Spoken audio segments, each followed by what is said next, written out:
Olá, meu nome é Mariana Rocha e hoje eu vou apresentar um pouco sobre o meu trabalho com agentes de contraste de filtração baseados em vesículas de gás modificadas por engenharia de Allan-Bactéria Salinar. Bom, o ultrassom é um exame muito confiável na hora de fornecer imagens de qualidade para investigar órgãos do corpo humano. Ele pode ser caracterizado por ondas ultrassônicas acima de 20 kHz, ou seja, acima do limite de som audível para humanos. E ele é muito utilizado na área clínica por ser um agente não ionizante e também por ser uma técnica de fácil acesso. Porém, quando utilizada como método de diagnóstico, apresenta algumas limitações de imagens e identificações de determinadas estruturas anatômicas e também do fluxo sanguíneo.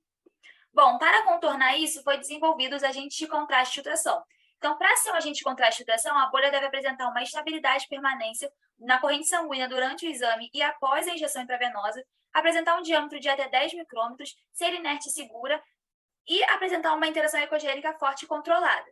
Bom, atualmente, os agentes de contraste de filtração comerciais são as microbolhas, que podem ser poliméricas, lipídicas ou proteicas, que apresentam um gás inerte internalizado e possuem diâmetros de 10 micrômetros. Porém, esses agentes de contraste eles são um pouco caros, e com isso, em 2014, foi desenvolvido agentes de contraste de filtração baseados em vesículas de gás. Essas vesículas de gás, elas são encontradas em alguns micro-organismos, como o Alobacter salinaro NRC1.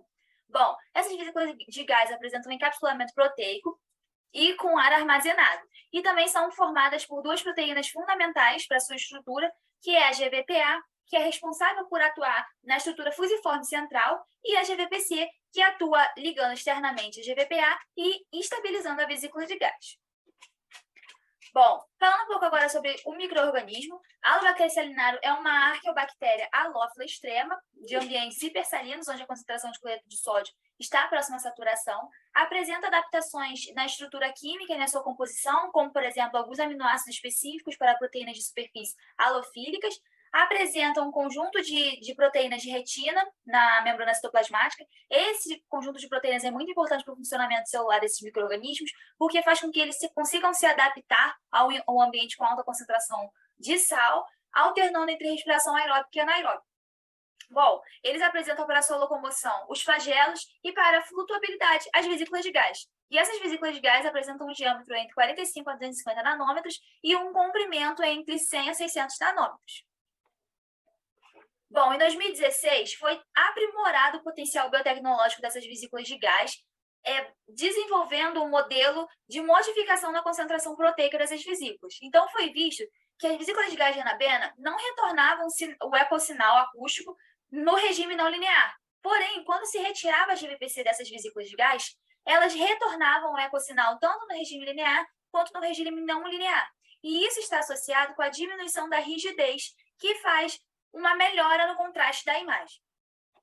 Bom, o objetivo desse trabalho é obter vesículas de gás de Alobacter salinaro NRC1, alterar a estrutura proteica, removendo a GVPC, e obter imagens de ultrassom na frequência clínica de 16 MHz a partir de Phantoms, com o objetivo de testar o potencial de atuação das vesículas de gás como agente de contraste de ultrassom. Falando um pouco sobre a metodologia em relação à manutenção e cultivo de Alobacter salinaro NRC1, foi feito em Erlenmeyer, contendo cada Erlenmeyer 150 ml de meio com micro-organismo e colocado sob vegetação por uma semana a uma velocidade de 100 ppm numa temperatura de 42 graus. Após isso, foi transferidos para o funil previamente esterilizado e espera-se novamente uma semana até o aparecimento de um anel de células flutuantes. Bom, posteriormente, abre-se a torneira do funil e espera-se a eliminação do meio, retendo apenas o anel de células flutuantes. O volume normalmente dessas células retidas é entre 10 a 20 ml, e após isso adiciona-se no funil uma solução de lise celular hipotônica, ou também chamada de TMC, para que ocorra a lise celular e a liberação das vesículas de gás. Essa solução de lise celular, juntamente com as células retidas, são colocadas para centrifugação em tubos Eppendorf, em uma centrifugação de 300 G por 6 horas, com a temperatura variando entre 4 a 8 graus Celsius. Essa centrifugação é repetida por mais 2 vezes, e na terceira centrifugação espera-se que apareça uma camada branca na superfície do Eppendorf que representa as vesículas de gás. Bom, essa suspensão de vesículas de gás é ajustada com o auxílio de um PBS para uma aldeia no comprimento de ondas 500 nanômetros menor que 10. Após isso, adiciona-se uma solução a 10 molar de ureia e 100 milimolar de tris-HCl e coloca-se em tubos Eppendorf para centrifugação a 300 G por 4 horas em uma temperatura entre 4 a 8 graus Celsius. Bom, após o término dessa centrifugação, retira-se com o auxílio de uma seringa 1 ml do subnadante e adiciona-se uma nova solução de 6 molar de ureia e 60 milimolar de 3-HCl. Novamente é colocado para centrifugação e essa centrifugação é repetida por mais uma vez. Bom, na terceira centrifugação, espera-se novamente visualizar uma camada branca na parte superior do epidorf. Essas vesículas de gás elas são armazenadas com PBS.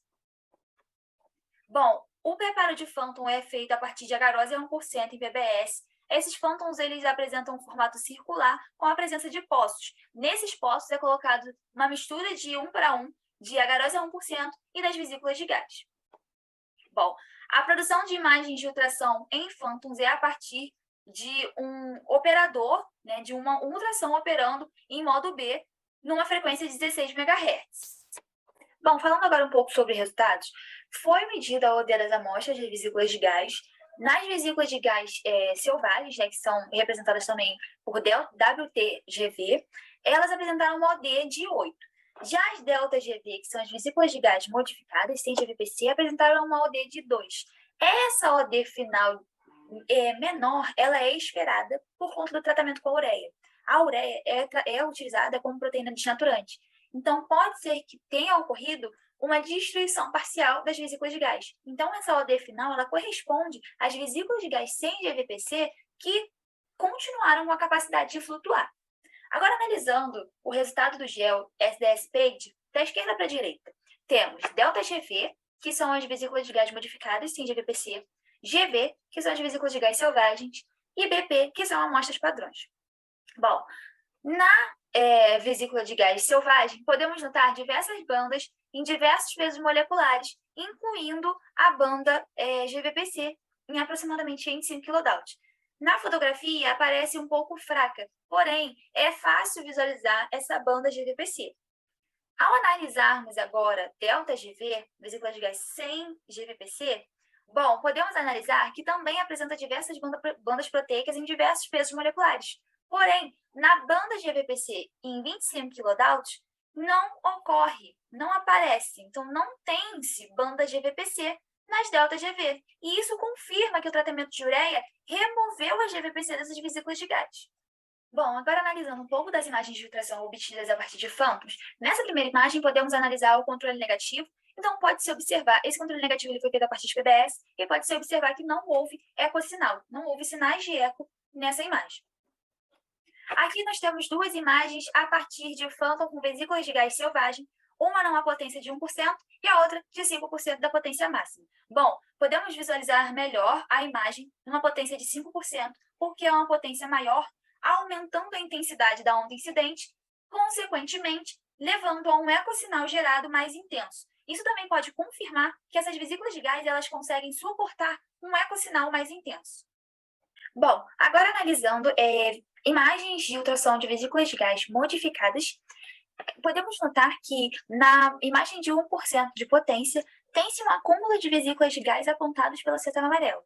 Porém, ao analisar com a potência de 5%, esse acúmulo ele desaparece, ou seja, o aumento de potência faz com que ocorra o colapso dessas vesículas de gás modificadas. Então, concluindo, podemos analisar que essas vesículas de gás elas são capazes de atuar como agentes de contraste de ultrassom em baixa intensidade quando a sua estrutura está original ou com uma estrutura modificada.